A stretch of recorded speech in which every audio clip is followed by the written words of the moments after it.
What if I told you the man behind one of the world's biggest chocolate empires was once a poor farm boy who couldn't even afford sugar?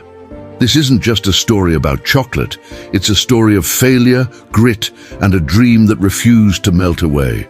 Rejected, bankrupt, humiliated, Milton Hershey lost everything, not once, but twice.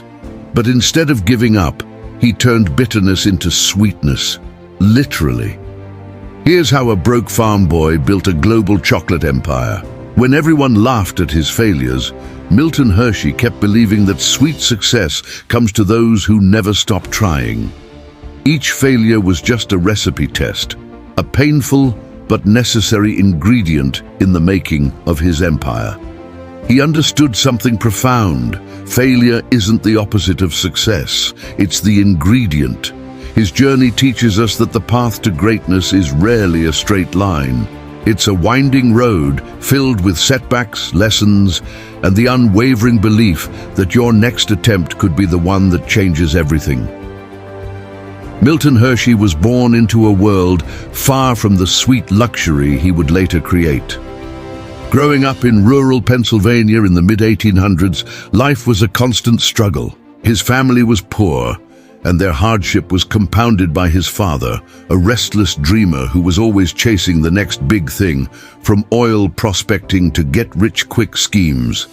These ventures almost always failed, leaving the family deeper in debt and instability. Young Milton experienced poverty firsthand, a feeling of insecurity that would stay with him for life. The most defining moment of his childhood, however, was a tragedy. He witnessed the devastating loss of his younger sister, a heartbreak that etched a deep sense of responsibility into his young mind. In the dim, candle-lit farmhouse, his mother's grief and strength became his guiding light. It was in these moments of profound loss and struggle that a quiet determination began to form within him. He knew he didn't just want to escape poverty. He wanted to build a world where no child would have to endure what he did. His journey into the world of confectionery began not with a dream of riches, but with a deep-seated desire to create security and sweetness in a world that had shown him so much bitterness. At just 14, Milton was pulled from school and apprenticed to a printer. He hated it. He was clumsy, spilled ink, and had no passion for the trade. Seeing his misery, his mother intervened and secured him an apprenticeship at a candy and ice cream shop in Lancaster. It was here, amidst the bubbling pots of sugar and the sweet aroma of caramel, that Milton found his calling. He spent 4 years diligently learning the craft, absorbing every detail, every technique. He wasn't just making candy, he was learning the chemistry of sweetness. With this newfound knowledge and a heart full of hope, he set out to build his own destiny. At 19, he moved to Philadelphia to open his first candy shop. He worked tirelessly, often sleeping in the back of his store. But the business struggled. A national economic depression hit, and despite his best efforts, his dream crumbled. He was forced to close his doors, broke and defeated. But Milton wasn't one to surrender. He followed his father to Denver, where he worked for a confectioner, and learned a secret that would one day make him a fortune: the art of making caramels with fresh milk. This method created a richer, creamier candy than anyone else was making. Armed with this new recipe, he tried again, this time in New York City. Once again, he poured everything he had into the venture, but success remained elusive. The business failed, leaving him bankrupt for a second time. Humiliated and with nothing to his name, he returned home to Lancaster. Every loss was a layer, shaping the sweetness that would soon change history. Back in Lancaster, with his reputation in tatters, Milton Hershey was seen as a failure, but he had one last spark of an idea. He refused to give up on his milk caramel recipe.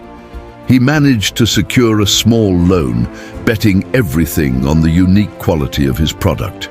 He began making his fresh milk caramels by hand, selling them from a pushcart. The caramels were an instant local hit. Their rich, creamy texture was unlike anything people had tasted before. The real turning point came when a British candy importer visiting the small town of Lancaster happened to taste one of Hershey's caramels. He was stunned. He had never tasted anything like it. He immediately placed a massive order, so large that Hershey initially thought it was a joke. A few weeks later, a check arrived in the mail, a sum of money larger than anything he had ever seen.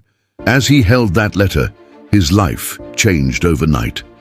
The years of struggle, the bankruptcies, the humiliation, it all washed away in a wave of disbelief and triumphant relief. He wasn't a failure anymore. He was the caramel king of Lancaster.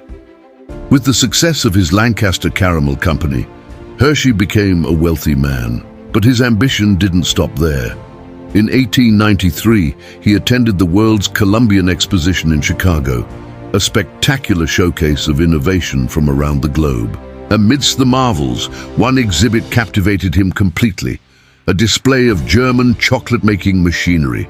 He stood there for hours, mesmerized, watching the machines transform bitter cocoa beans into smooth, velvety chocolate.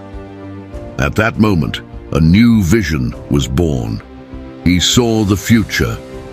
Chocolate at the time was a luxury, expensive and reserved for the rich. Hershey envisioned something different. He wanted to use American mass production techniques to create high-quality milk chocolate that everyone could afford. He sold his successful caramel company for $1 million, an immense fortune at the time, and poured it all into his risky new chocolate venture. He returned to his birthplace in Derry Township, Pennsylvania, and began building a factory. But he didn't just build a factory, he built an entire town around it. He built comfortable homes for his workers, schools, parks, a community center, and a trolley system. He named the town Hershey. It was a city of hope, built on the principle that if you give people a good place to live and work, they will do great work. He didn't just build a company, he built a community, a sweet legacy for generations to come. Milton Hershey's journey reminds us that dreams aren't built overnight. They're molded, melted, and reshaped by every single setback. His story is a powerful testament to the idea that our failures don't define us. Our response to them does. He transformed personal hardship into a legacy of sweetness and community that has lasted for over a century. So next time life gets bitter, remember Milton Hershey.